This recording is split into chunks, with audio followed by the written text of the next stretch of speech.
আজি ৰূপজ্যোতি কুৰ্মী যিটো বিধানসভা যিটো আচৰণ শিৱসাগৰ সন্মানীয় বিধায়ক অখিল গগৈৰ ওপৰত তেখেতে যেনেকৈ আক্ৰমণ কৰিবলৈ আগবাঢ়ি গ'ল এইটো আমি শিৱসাগৰবাসীয়ে গৰিহণা দিছোঁ আৰু তেখেতক অতি শীঘ্ৰে আমি গ্ৰেপ্তাৰৰ দাবী জনাইছোঁ।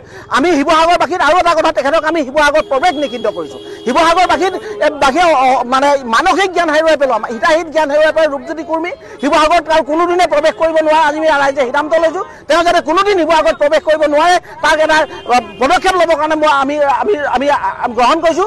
আৰু ইতিমধ্যে আমি শিৱসাগৰ সৰ্বস্তৰ ৰাইজ ওলাই আহিছে ৰূপজ্যোতি কুৰ্মীক আমি মানসিক ভাৰসাম্যহীন মানুহ হিচাপে আমি আজি আনুষ্ঠানিকভাৱে ঘোষণা কৰিছোঁ আৰু তেখেতে যাতে শিৱসাগৰত কোনোদিন প্ৰৱেশ কৰিব নোৱাৰে তাক আমি পদক্ষেপ আমি আনুষ্ঠানিকভাৱে ইয়াত ঘোষণা কৰিছোঁ।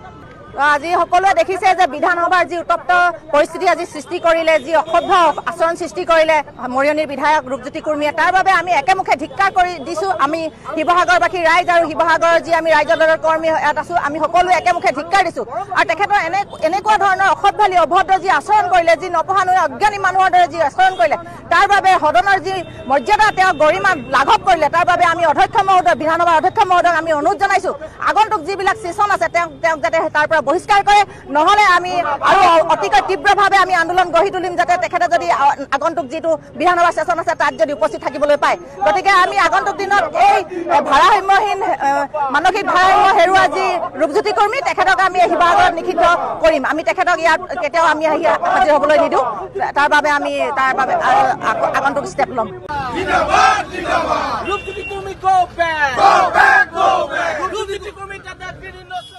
আজি ৰূপজ্যোতি কুৰ্মী যিটো বিধানসভা যিটো আচৰণ শিৱসাগৰ সন্মানীয় বিধায়ক অখিল গগৈৰ ওপৰত তেখেতে যেনেকৈ আক্ৰমণ কৰিবলৈ আগবাঢ়ি গ'ল এইটো আমি শিৱসাগৰবাসীয়ে গৰিহণা দিছোঁ আৰু তেখেতক অতি শীঘ্ৰে আমি গ্ৰেপ্তাৰৰ দাবী জনাইছোঁ। আমি শিৱসাগৰবাসীত আৰু এটা কথা তেখেতক আমি শিৱসাগৰত প্ৰৱেশ নিষিদ্ধ কৰিছোঁ। শিৱসাগৰবাসীয়ে মানে মানসিক জ্ঞান হেৰুৱাই পেলোৱা হিতাহিত জ্ঞান হেৰুৱাই পেলাই ৰূপজ্যোতি কুৰ্মী শিৱসাগৰত আৰু কোনোদিনে প্ৰৱেশ কৰিব নোৱাৰে আজি আমি ৰাইজে সিদ্ধান্ত লৈছোঁ তেওঁ যাতে কোনোদিন শিৱসাগৰত প্ৰৱেশ কৰিব নোৱাৰে তাক এটা পদক্ষেপ ল'বৰ কাৰণে আমি গ্ৰহণ কৰিছোঁ। আৰু ইতিমধ্যে আমি শিৱসাগৰ সৰ্বস্তৰ ৰাইজ ওলাই আহিছে ৰূপজ্যোতি কুৰ্মীক আমি মানসিক ভাৰসাম্যহীন মানুহ হিচাপে আমি আজি আনুষ্ঠানিকভাৱে ঘোষণা কৰিছোঁ আৰু তেখেতে যাতে শিৱসাগৰত কোনোদিন প্ৰৱেশ কৰিব নোৱাৰে তাক আমি পদক্ষেপ আমি আনুষ্ঠানিকভাৱে ইয়াত ঘোষণা কৰিছোঁ।